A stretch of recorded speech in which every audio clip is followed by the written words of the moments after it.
E aí pessoal, aqui quem fala é André Cadori e esse é o About Money. E antes de começar o vídeo, quero pedir o seu like e também a sua inscrição aqui no nosso canal, caso você ainda não seja um inscrito aqui do nosso canal. E nesse vídeo eu gostaria de trazer para vocês uma notícia que eu achei muito interessante com relação ao mercado financeiro.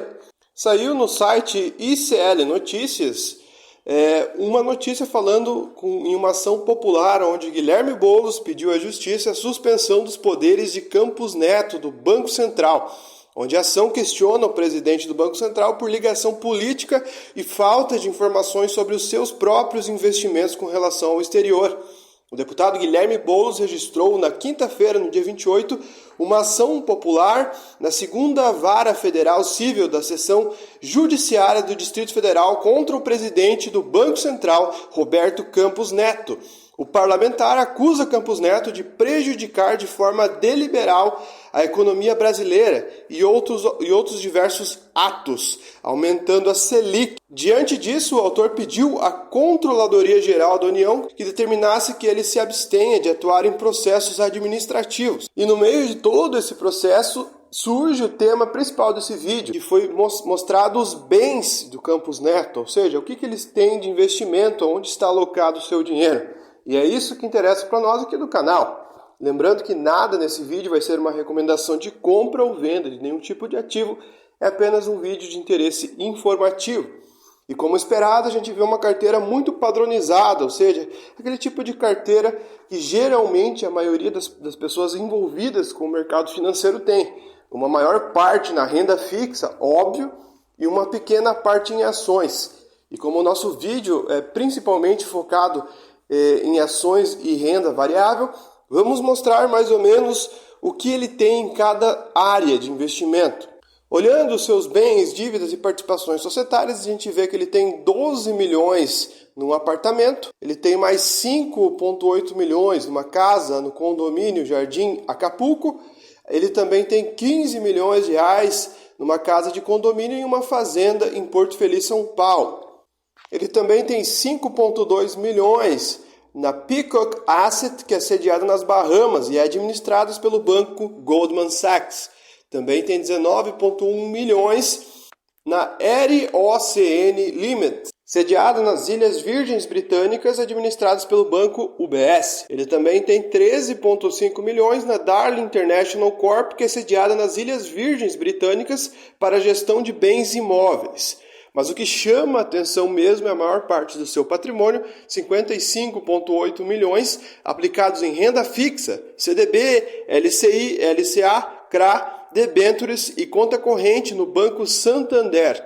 A gente vê também uma posição de 13 milhões, que também envolve participações acionárias, mas de forma indireta, em fundos de renda fixa e ações do país, pela corretora CSHG. E agora, o mais interessante é a posição que ele tem em renda variável, 5,8 milhões. Obviamente, uma posição muito menor que a renda fixa, mas ele também acredita em algumas empresas. E o tema desse vídeo é justamente esse, trazer quais empresas Campos Neto acredita. Por mais que seja um percentual bem baixo do seu patrimônio, é interessante a gente fazer uma análise nesse vídeo. Agora, só para terminar, ele tem mais 8,9 milhões em planos de previdência VGBL e também 4 automóveis de uso pessoal, equivalentes a 1,2 milhões. Além disso, ele tem obras de artes 42 mil. Agora vamos analisar as suas posições acionárias. A gente não sabe o percentual que ele tem em cada ação, mas a gente sabe quais são as posições. E elas são interessantes. Vejamos bem, ele tem posições em diversas empresas. A primeira que a gente vê é a PIBB. Para quem não sabe, o PIBB, Papéis de Índice Brasil Bovespa, é um fundo de índice, ou ETF, baseado no indicador IBRX50. Na B3, o PIB é relacionado com o código PIBB11, lançado em 2004, o PIBB foi o primeiro ETF a ser listado no mercado financeiro brasileiro. Sua formação teve origem em uma oferta pública de parte das carteiras de ações do BNDES. Outra posição que ele tem é no Itaú, o ITUB. A gente não sabe qual ticker é do Itaú, mas ele tem uma posição sim em Itaú, o maior banco privado do Brasil. Ou seja, não é porque boa parte do seu patrimônio está em renda fixa que ele está totalmente descrente da renda variável, senão ele nem sequer teria posições também em ações. E a gente vê que não é só empresas altamente sólidas como Itaú. A gente vai ver agora na lista que existem outras empresas que não são tão sólidas assim, que fazem parte do seu patrimônio. Ele também tem posição na Vale, uma empresa que está bastante sujeita à variação da commodity do minério de ferro, onde quando o minério de ferro sobe muito, a ação sobe muito acompanhando, e quando o minério de ferro cai muito, a ação também cai bastante. Então é uma ação bastante volátil, dependendo de onde que vai a China e o minério de ferro. Ele também tem posição na OGX, o que restou dela, uma posição que chamou bastante atenção. Outra participação é na Magazine Luiza, uma das ações mais polêmicas dos investidores, uma ação que despencou de preço desde o seu IPO e disparou muito, subindo mais de 90.000% do período de 2016, início de 2016, até mais ou menos por 2020, chegando no seu topo histórico. Depois ela devolveu quase tudo em uma queda de mais de 90%. E olhando aqui, ele tem posição numa ação extremamente arriscada e volátil, algo que chama muita atenção. Pode ser um percentual pequeno da sua carteira, mas eu acho que investindo muito ou pouco, ninguém investe em uma empresa que, digamos, não acredite tanto assim. Também temos a Hipermarcas, o Banco do Brasil, um banco que pagou muitos dividendos nesses últimos anos. Dividendos muito altos, recorrentes, e a cotação está aguentando muito bem se comparadas com outros tipos de investimento.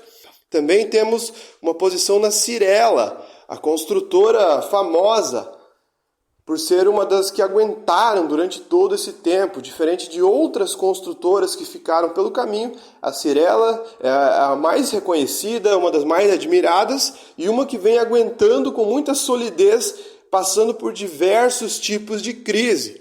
A gente vê também posição na Croton, que é a Cogna. Por incrível que pareça, muitas pessoas falam muito mal da empresa, mas Campos Neto tem posição em Cogna, uma das empresas mais polêmicas da Bolsa de Valores, que fez com que muitos investidores perdessem dinheiro por terem investido em um dos piores timings possível, que foi depois da pandemia, quando ela subiu muito de preço e fez um IPO da Vasta nos Estados Unidos.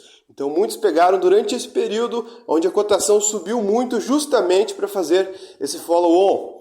Outra empresa que a gente vê é a Localiza, a queridinha do mercado de aluguel de veículos, uma das empresas consideradas high quality no Brasil, admirada por muitos brasileiros e até estrangeiros. A gente vê também uma ação um pouco mais polêmica e volátil que caiu bastante, que é a posição na MRV Construtora.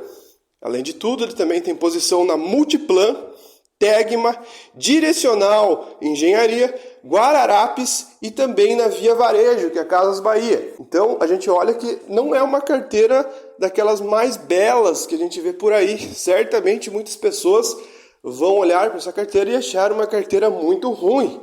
Pelo menos alguns ativos dessa carteira são extremamente polêmicos e são extremamente mal falados na internet, como a Cogna, a Via Varejo.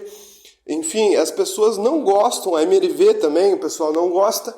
Então a gente esperava, digamos, uma posição altamente sólida, a gente não viu isso. Pode ser um percentual muito baixo do seu patrimônio, às vezes pode ser 0, não sei quantos por cento, mas não deixa de ser uma posição, não é mesmo?